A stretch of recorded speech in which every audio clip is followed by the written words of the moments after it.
Parapsychology Today, a program of investigation into the realms of the unknown. Suspend your mind for a moment and journey to a world beyond the five senses.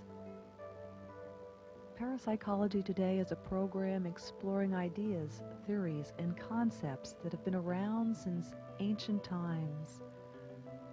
We'll journey to outer worlds and inner worlds. We'll look into such phenomena as past lives, UFOs, and hauntings. And we'll explore psychic ability as it relates to human potential. We do not intend to prove or persuade, but rather present theories and personal stories of ventures into the world of parapsychology. Whatever your beliefs, we hope this program will start you thinking about a reality beyond the five senses.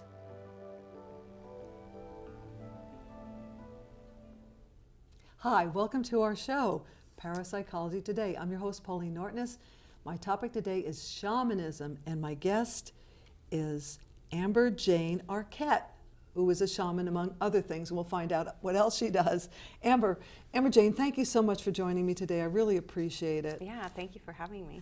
First off, can you define shamanism? Well, I love the Siberian kind of the one who sees in the dark with their heart, the one who can bridge the gap between what we know is like the seen and physical realities and the spiritual and the unseen realities. So you see spirits. I see spirits in many different ways. So what is your training? Did you see spirits when you were younger? I did see spirits when I was younger. Oh, yeah. okay. Yeah. So did that get you interested in shamanism? Not at all. Shamanism was for me kind of almost like a life-saving experience because I had spent so much of my life kind of being really aware of the unseen world and really aware of things that, I shouldn't because nobody told me. And it was a struggle, I think, being empathic and telepathic and psychic and not knowing what to do with those gifts. I needed somebody to guide me with everything that was happening in my mind and my body and my abilities. Did you share this with your parents, and how did they react? I did somewhat. They really didn't know what to do with me. It was like they didn't have any tools or resources around, like, how do I help a child that's just tapped in a different way? Yeah. Any of your relatives like that? I think so, yeah. Especially my aunt and my mom has a little sense, like a very powerful intuitive knowing. We talked about your background, so maybe come from your family background too. Yeah. Being part American Indian. Yeah, I definitely feel my ancestors come in, and that's been part of a beautiful journey around shamanism, is being reconnected to my ancestral heritage and how they come in and share kind of like the medicine people way. Now, could you tell us about your training? When you decided you were going to do something with your abilities and talents, what did you do? Well, I'm really thankful. I had a friend who kept saying, you really need to check out the school Light Song, and you really need to meet Jan Inglesmith. And for 3 years, my friend kept just encouraging me. And finally, I was like, okay, I can, my daughter's 3. I obviously, can barely handle myself because there was a really big breakthrough when I had my daughter. I had my daughter at home, and actually just me and my husband were there. And I had this really kind of just psychic explosion. All my gifts just ramped up by 10.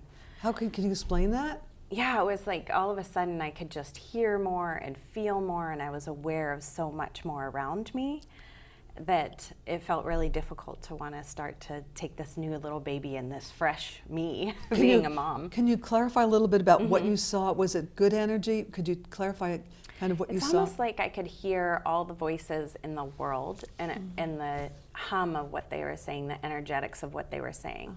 So I could hear the chaos and the worry, and then I could hear sometimes the beautiful things, or sometimes I'd hear the trees or the flowers singing. So there was just like a lot of noise. which didn't make me want to go out and be very social. It would scare me to death, Yeah. to tell you the truth. Yeah. God.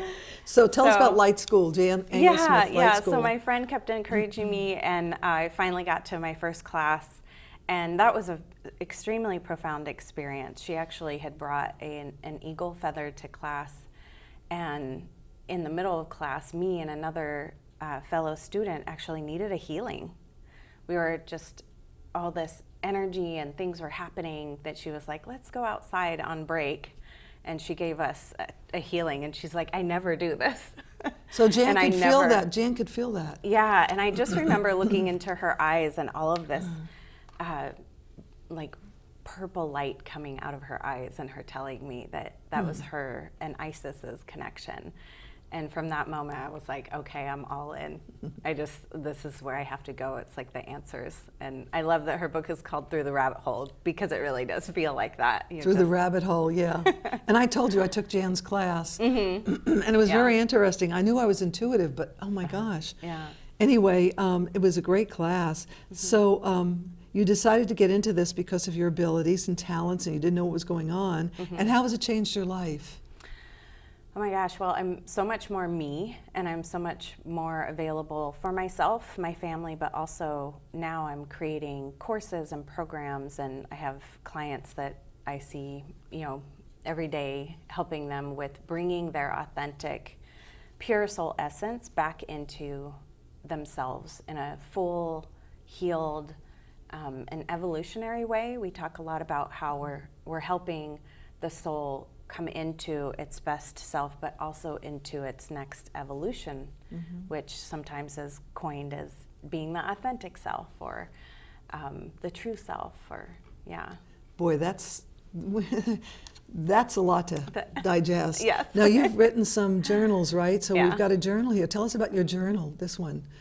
Well, the journal is all these prompts to kind of help people train their brain to start to really recognize what's going well in my life, what's happening that's good, and really uncover their desires, not as like, I want the car, but like, what does the car give me? Does it give me freedom? Does it, make me feel successful? The reason for your desires. Yeah, the reason for your desires. And then also the teachings of how do we embody that? Not just think about it, but how do we bring it into the body and feel the vibrations of the things that's going to create a match to the desires we have. That's kind of like the secret. Yeah. The energy you put out is what you get back. Yeah. So this was to help clients, because sometimes when you go through a healing process, your energy signature has changed so much that you now need to tell yourself a new story. And you now need to open your eyes and to kind of reveal, how is this healing really changing my physical reality? How is this healing really changing my life? And if we're constantly looking at it from the old story, then we get a little You go stuck. back, you slide back, don't you? Yeah, or you just have a hard time with the integration. And so this journal was kind of 30-day journal, nice. Yeah, it was to help people with that process of. How can people get this book? It's on Amazon, and you can get it through my website as well. And I'd let the audience know we're going to give out your information at the end of the show, so if they want to you. get in touch with you or ask you about your books. Now you have another one too. Let's see what this one is. Yeah. Plant Wisdom. Plant this Wisdom. was, I wrote this in 2018. It was when I was still in the bachelor's program with Jan, because you can get a bachelor's in community shamanism, and you can get a master's in shamanic healing. Wow. And so I went through her programs, and I knew that I could hear plants, but I couldn't hear their messages. And so with the shamanic journey technique, I went to about 11 plants, and I asked them, what messages do you have for us? How can we step into relationship with nature and you in order to help propel or support our spiritual path? And so this book was the messages that I received from them, and then how to work with the plants. You're ahead of me on that. I call myself a plantaholic because I love plants, but I don't communicate with them. Except I touch them and tell them I love them, but whatever. Yeah. I want to put this back here, and we'll talk some more about shamanism, because it really is fascinating. let's see, we can talk about a lot of things about shamanism. Now, when I took Jan's class, we searched for our power animal. Tell me about power animals. Yeah, power animals are amazing. That's actually something that I help people connect with in my course called Sacred Sovereignty. Because I realize not everybody wants to walk the shaman path, or not everybody wants to become a shamanic practitioner or shaman. But there's so much about energy mastery, and there's so much to understand about being a spiritual being in this very chaotic existence right now on Earth. And a lot of people think we're physical, that we're just solid. Yeah, that we're just physical, but there's this whole spiritual, energetic element to us. Yes. And connecting with a power animal, connecting with a very personal and loving relationship outside of the physical reality that kind of helps us have this support system in the spiritual realm. Because it's as vast as the world, if not more. The vast. spiritual world. Yeah. Yes. So when you step across the veil, it's like, oh my gosh, where do I go? What am I doing? How do I decipher this? So your power animal helps And you. your power animal Well, can I help. probably shouldn't ask for me, but since my power animal is a white wolf, and I've always been attracted to huskies, they look like wolves. Yeah. How would a white wolf help me? So I would teach someone to go through the shamanic journey process or meditation and really ask your power animal. That's one of the things that I have them do. I guide them through a journey, and I ask them to ask all those questions. How do we work well together? You know, how do you help me? What are the qualities that you show up with? What is the wisdom that you hold for me? So that you can deepen that personal relationship. You know, since we're talking about spirits, how does a shaman get in touch with spirits? Now, when I took Jan's class, remember they drummed. Could you tell me different ways to get in touch with the spirit world, and how does that work? Yeah, I think one of the things that the way that I view it is you're often a radio station, right? And you're trying to tap into the radio station or you're the radio and the spirit world is the radio station. And it's like you have to tune in, and we call that raising our vibration. If we can get to those better feelings, it's like we're getting a clearer tap in to the spirit world and what information might be coming to us or what messages might be there. And so more so than, yes, shamanic drumming, that fast drum helps the brain shift into a meditative state, or you can use hertz sound, like the solfeggio frequencies. The what? I don't understand. It's like a frequency that is you can listen to it on, where do you hear that? On a radio? YouTube, you can go on all sorts of, Spotify. Okay, all sorts and of hear streaming. that sound. Yeah, and it's mixed with music. And then there's singing bowls and sound healing. Oh, so yeah, all singing of those bowls, things yeah. help our brain kind of stop thinking as hard and start listening. Get And more into so- the right brain? Yeah, Oops, more into the right brain. Yeah, going the So wrong way. if you combine those two, if you help raise your vibration, then you're so much more kind of tuned in, again, like tuning that radio dial. And then if you're using a drum track or meditation practice or something to help you kind of calm the body and start to... Do you ever use crystals? Yeah, I use crystals a lot. Because I'm wearing a high vibrational crystal that's Yes, that can help us too. selenite, I think it's Yeah. called. Now, since we're talking about raising your vibrations, I remember Jan was talking about high vibrational words, high frequency words. Yes. Explain that, high frequency High words. frequency words. So everything has a vibration, right? Something might be slow and low and heavy, and then something might be high vibrational, fast and energizing. Why is that and full. healthier, the higher than the lower? Our bodies just respond. Oh, better, It's like, okay. think of, Just curious. think of like when your digestive tract isn't, Yes. burning the food very well. Right. We feel heavy, we don't feel very good, right? That's and then right. when it's working really well and we're eating really great foods, we have all this energy. And Yeah, it's high vibrational. Now, what are some high vibrational words, or what do you Oh my call them? gosh. High frequency words. Yeah, brilliance, radiance, magnificent, awesome, love, joy, peace. That will lead me now to bad words. Uh-huh. And they, like if you say, God, I want to say that, damn it, or something like that. Is that a like, we were talking about how you curse unraveling. Does Yeah. that cause curses when you use? Yeah, they're micro curses, almost like microaggressions. So when we're using negative words to each other, there's two parts. There's the word that has the vibration, and then there's also the felt part of our body. So if our body is very much in the energy of hate and ill will, then we're broadcasting that energy out to the person that we're also projecting those words to.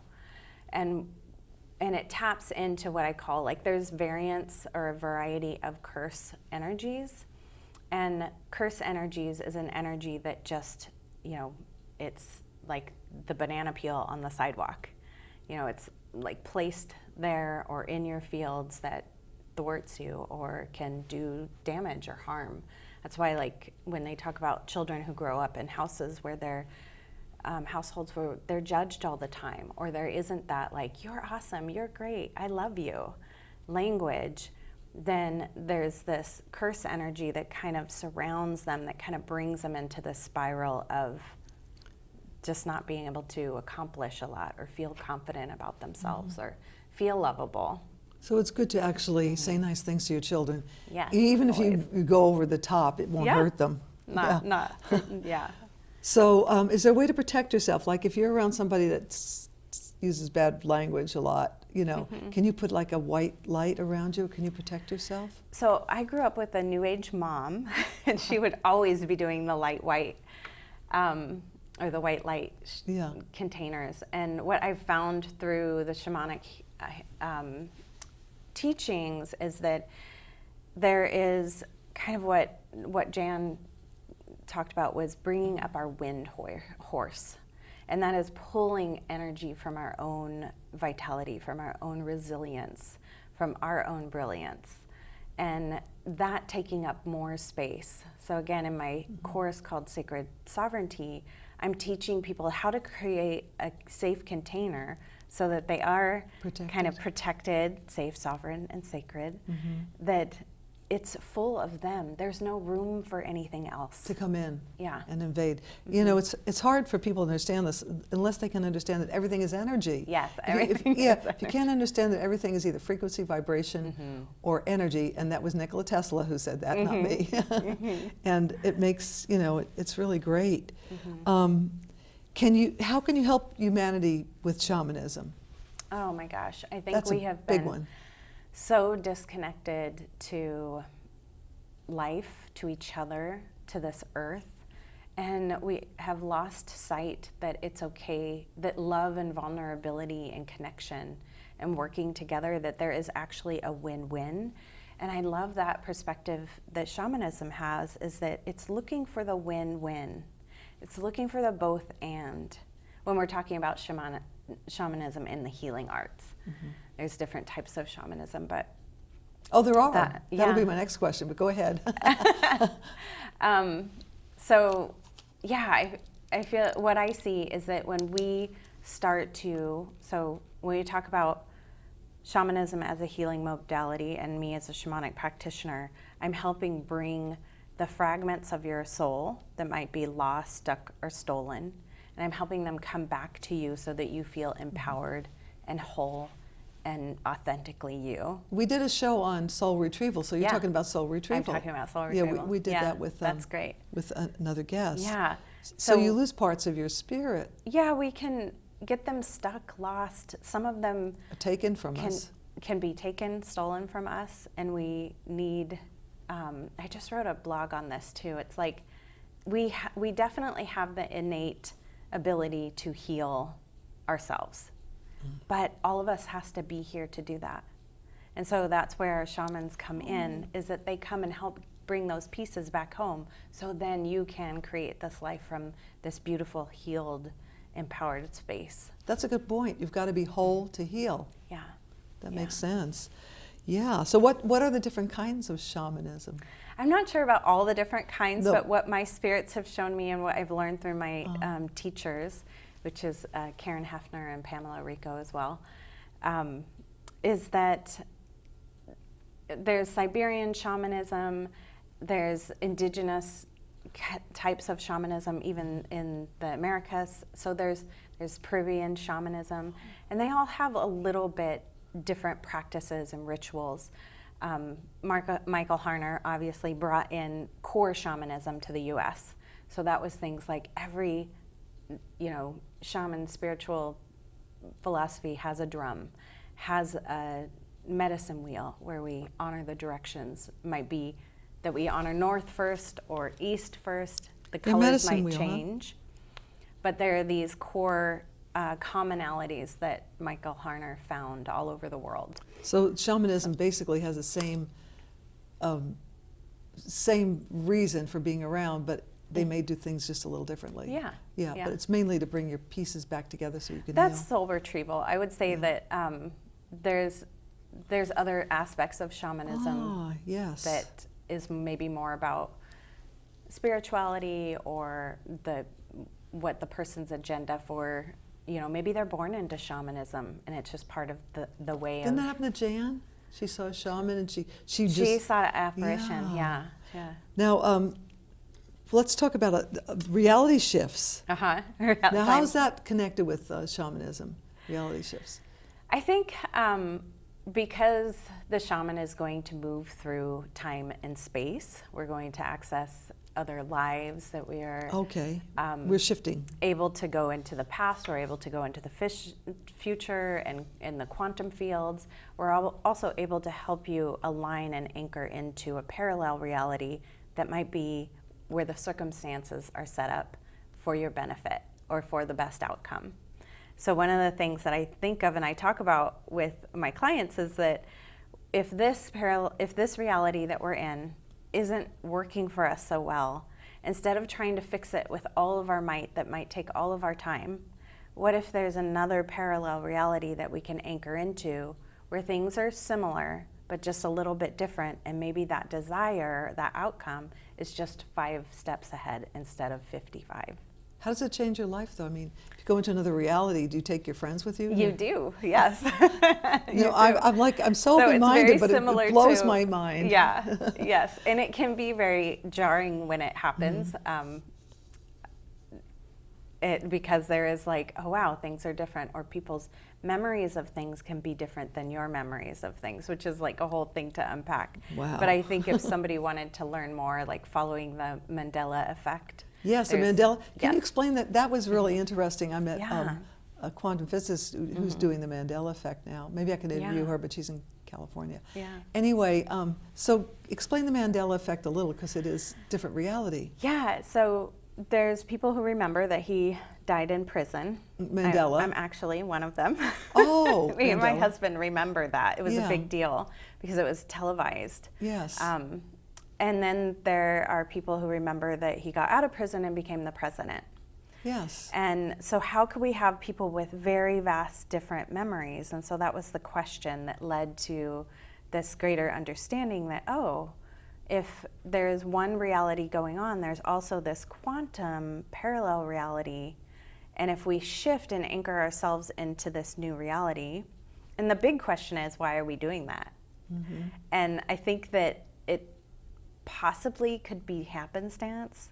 And so I think when we use our willpower of intention and say, I want to be in the best reality, I want to wake up tomorrow in the best reality for me. And maybe you're thinking globally and the world. For the world. Yeah. When you said that about being in another reality, he's alive. Well, maybe if you lost a mother or father, you could see them, find them in another reality, a parallel reality. Yeah, you would be pretty powerful. That would be a pretty powerful experience. But you could. Yeah, I think that's where we can, if we really believe in these things, and we can practice and we can evolve ourselves, that we can become masters of our reality. I think humanity is moving in that direction. In other words, we have a lot of powers that we don't even realize we have, and we're trying to wake up people to those powers. Like, I talk to people about this who have them, and I haven't developed myself yet. Anyway, you mentioned quantum jumping. Is that parallel? Yeah, I would think that is parallel realities. Yeah, and time bending? Yeah, time bending is slowing time or making it go a little faster. Now, shamanism is part of the ancient healing techniques, right? Yeah, there's a part of shamanism that's soul retrieval and healing past lives, curse unraveling, healing past lives. So we have past lives that we brought the energy into this life. So if we weren't able to heal something in another life, we often bring that like wound or those issues into our next life. So when do we survive in this lifetime, isn't it? But how powerful and resilient we are, right? Yeah. Now, tell us about some of the topics. You've presented a lot of topics and talks. Yeah. You want to talk about a few of those topics and things that you've presented? And I've got your bio here in case you forgot. Yeah, go ahead to remind me. Okay, yeah. Okay, let's see. We have the unseen world, the paranormal experience, altars and ritual. Yeah, I am a love of altars. And so I host equinox and solstice ceremonies. And I create a huge altar, and I invite people to participate in creating that altar so that they can start to learn that spirituality can be part of our daily lives, and it can give us such beauty. And it can give us also a place where we come and have a spiritual practice where we connect with the divine or with spirit. So it's another way of connecting with the divine or your spirit. Yeah. Do you ever use crystals? Mm-hmm. Okay. Yeah. Because I'm a real crystal person. I love crystals. Yes, I love to have them on my altar. And then ceremony and connection to the cycles of nature. Mm-hmm. You talk about that. Yeah, that's through ceremony, whether we're paying attention to like the thresholds, like the equinox, the solstice, but also just community coming together for a purpose. Maybe we create prayer sticks, or maybe we're sending prayers together. Sticks? I asked for, so in some native traditions in Lakota traditions, there's prayer, I'm forgetting the name, but there's prayer ties. We make prayer ties. And so with Jan and my training with Light Song, every year we would make hundreds of prayer ties. Okay. And we go and support people in a vision quest. And so I asked my spirits, well, what is something that I could bring forth that kind of touches in more people's spiritual indigenous roots, so that I wasn't taking from another culture, but I was helping people connect to something, because we all have indigenous roots. Whether you're Scottish or whether you're Native American, whether you're Peruvian, there is an indigenous version of your lineage. And that's what I love about core shamanism. And they drummed and they sang. Okay, and they so that's had what you mean by indigenous. Yes. So no matter what your background is. Yeah. Now you think about the Aborigines, and they're still Yeah, they're still they have not practicing. lost that. They've kept it, haven't they? Yes, they have. I interviewed a lady who I hope to interview again, who went down and worked with Aboriginal people and learned how to heal. They're you look at these people and go, look at them, but they know more than we do because they're still connected to nature, right? And they're brought up in that. So when we're brought up in a belief system, it has so much. It helps. Yeah, it can help and it can hinder. But yeah, the prayer stick is, I teach people how to slow down and how to create a prayer that is really going to support you. Like the words matter. Yes. And then I have them wind the stick with different colors, and then we bring them together and we burn them together. When you said words matter, that reminds me, I have a book called Words That Heal. Oh, beautiful. Yeah, so words are important. You know, when you were a kid, you say sticks and stones will break my bones, but words will never hurt me, but words they can will hurt you. Yes. Now you have something called medicine wheel teachings? Yeah, so usually in the ceremonial space and sometimes in the healing space, I really connected to the medicine wheel teachings, and that's about walking the spiral of life, because our culture tends to love the beginning and the end, but not the process of reflection and becoming something new, which is... I think you're right. When I think of Western civilization, nobody goes inside and thinks about yourself. There's so many other things to talk about, but I wanted to ask you, does shamanism work with other healing techniques? Like I've got a book here called Shamanic Reiki. So Reiki's an energy healing, and so, oops, oh, that made a big noise. Anyway, I'm wondering if shaman works with Reiki, and how would it work with these other energy healings? Yeah, there's a few. Colleen Benelli is the main person that I know.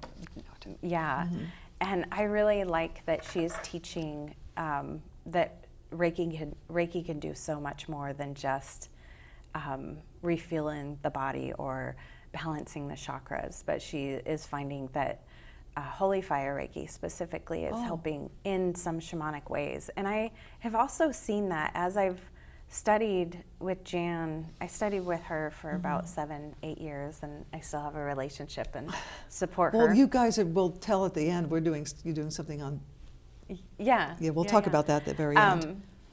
So, which we're getting close to. yeah. So what I've been noticing is that there are starting to be modalities that have this shamanic element to it. It's really helping to clear the energies in the body that have been keeping us stuck. And I think Reiki is a beautiful introduction if someone's not ready for like a full-blown shamanic healing. Right. Yeah. Right, yeah. I've studied Reiki a little, but it's still over. Everything's over my head. But I'm interested. Yeah.